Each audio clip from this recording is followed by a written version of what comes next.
What's going on, my PT peeps, my Walking Dead family, my fighters? I'm One Eye Brian, also known as PT. You don't know if I'm winking or blinking, but I'm definitely thinking about Fear the Walking Dead, Season 7, Episode 1. Spoiler warning for all things Walking Dead. Fear the Walking Dead, Season 7, Episode 1, The Beacon, is a decent episode. It's the premiere episode of Season 7.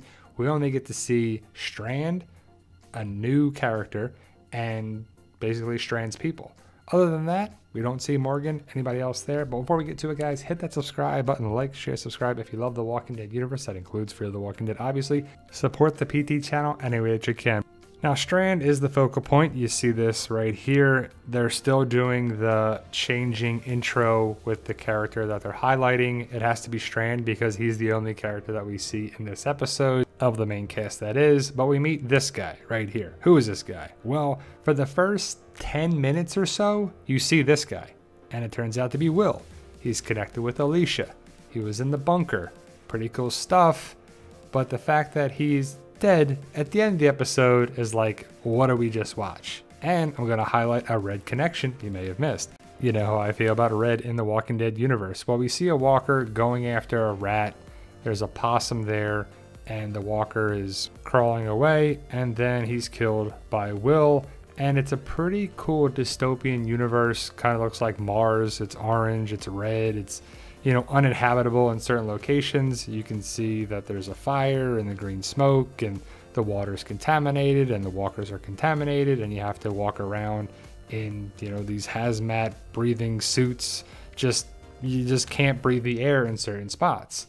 But ultimately, it's a pretty cool dystopian universe that we've never seen in the Walking Dead universe. I hope it translates to other parts in the Walking Dead universe, most likely the world beyond. It would be a great connection with the Pacific Republic, Nebraska, and so forth. But Will is a character that's focused on this episode, and it's kind of cool, but kind of disappointing because he's killed at the very end.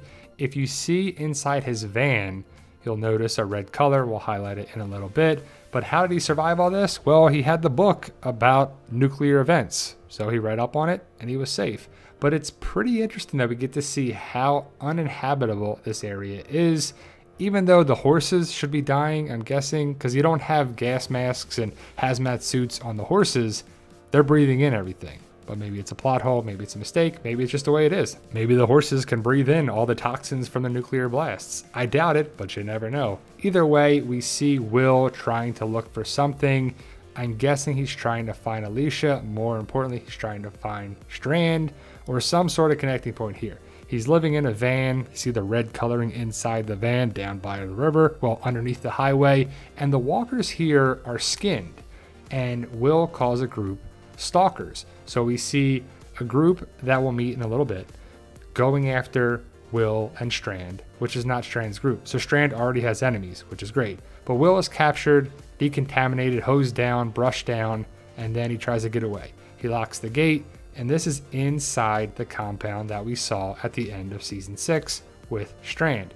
Will sees all the different art around the walls, and he sees a sword that's just sitting there. So he's like, haha, yeah, this is great. I'm gonna pick this sword up and do nothing with it. But it's pretty cool that Strand actually uses this sword to take out walkers. Will's like, all right, I can take on whoever I'm gonna take on. But Strand comes up behind him, points his, looks like a Luger pistol at him, takes the sword, and Strand is being Strand. But to me, he's more villainous. He's always kind of been a villain, but I think they're really going full villain mode on Strand, which is good because the show needs that. I really hope Strand gets taken out at the end of Season 7, but Strand sets up a whole big thing to interrogate Will. He gives him some whiskey, or scotch that is, sorry, scotch whiskey. They pour 2 glasses, and Howard, I believe, is the guy with Strand. I could be wrong. Let me know in the comments if his name is Howard. But he pours 2 glasses, one for Strand and one for Will, right? Because, you know, Strand's got a drink there. But Will is sitting there and he's like, what's going on here? What do you want from me, right? But Strand feeds him pasta. Pasta Tuesday every Wednesday. It looks good. Or Spaghetti Tuesday every Wednesday. Looks great. I mean, I have to see that. I'm like, I want some pasta. But Will chows down and he's like, this is good. And before that, he is about to cook the possum that we saw earlier, and that's when Strand's people pick him up. He's kind of given up, but Strand's people, and I don't know how many days have passed, if it's been like 50 days, because Will, I believe, says he's been out there for 50 days. And I'm guessing it's been a decent amount of time. You know, maybe it's a month and a half or close to 2 months since the bombs exploded. Will gets up. He looks at the missing persons board. To me, I think Strand is looking for Alicia, maybe Morgan, maybe trying to find people from his old group to see if they're still walkers. And that's what the point of this board is, even though it's the people that are there looking for people as well. I think it's Strand trying to see if Morgan and everybody's still alive, because Strand left and he somehow survived again. Yet again, Strand survives, but he says he has everything he needs right here inside this building. And he really does. He doesn't have to ever leave because they got crops and, you know, fruit and vegetables growing on the roof, solar panels. They got it all. They never have to leave this location, and I'm sure it's pretty secure. So Strand is made out yet again. He's in a yacht. He's over here. He went to a compound, well, a plantation, and then a stadium. That's a nice red bucket right there, but I guess they're putting the water in there. And then you see Strand walking around looking like Mary Poppins. And I have to say that Strand looks pretty goofy in this outfit. I know why he's wearing it. He's thinking he's a general. He's a leader. Oh, he's a dictator is what he is. He's ruling over these people. And Mary Poppins, y'all. But he's just looking over his territory, and he's trying to talk with Will and trying to feel him out. And Will's not answering the questions the way Strand wants. Strand wants to basically rule over people. And Will is probably going to be a problem if he stays there. So Will is about to be kicked out.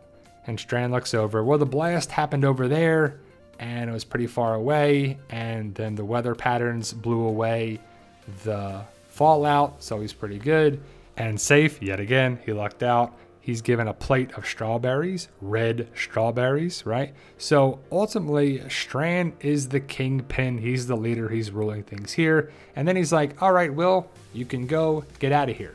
But then Will picks up a necklace out of his bag and gives it to Strand. It's Alicia's necklace. It's the necklace that Strand gave to Alicia back in season 6. And somehow, some way, Will has it. That sparks the interest in Will. And Strand offers Will room and board in this location, Strand's compound, that Will helps him find Alicia, basically. He doesn't say Alicia, but we know that it's Alicia's, necklace. So the fact that Will has it has some interest, right? And it's kind of cool. But the fact that they kill Will off right away is like, man, there's no character development. Well, not right away. It's at the end of the episode. But they're coming around here, and Will is kind of taking Strand a bunch of different places. He brings him back to his highway location where his van is. And then the Stalkers show up. This is a different scene, but it's the same group. We don't really see who they are because they got a bunch of bags and trash bags and clothes and gas masks over them, but they have rifles and guns. And this is Strand's people getting taken out by the walkers and the Stalkers. And then there's a gun battle, and basically Strand's people all get killed off. The Stalkers run away. I think there's 3 of them. Will is actually injured in the gunfire as he's running away, and he's forced back in the van to stay alive because Strand needs him alive. He's going to find out anything. These are the walkers taking out Strand's people. So Strand's, patrols are pretty useless, and they get taken out by, a group of walkers. And again, we don't know by design who these people are. The Stalkers is what Will called them. He's wondering if these people, the group of 3 people, are the ones skinning the walkers. Why are you skinning the walkers? Are you trying to see about contamination or what? It's the first episode, so we don't know where it's going, but the Stalkers retreat, I guess get into the van and roll out, or at least run away. Will is taken back into the van by Strand because Strand needs Will for information about Alicia. And before that, Will actually says, you're looking for her. And Strand never said that he's looking for Alicia, a woman. But that's nice red coloring on that van. Red, all I see is red. It's a red van, and then Will gets killed off. Coincidence? Foreshadowing? Red theory? I don't know. I'm going with red theory. But Strand looks at Will's wound.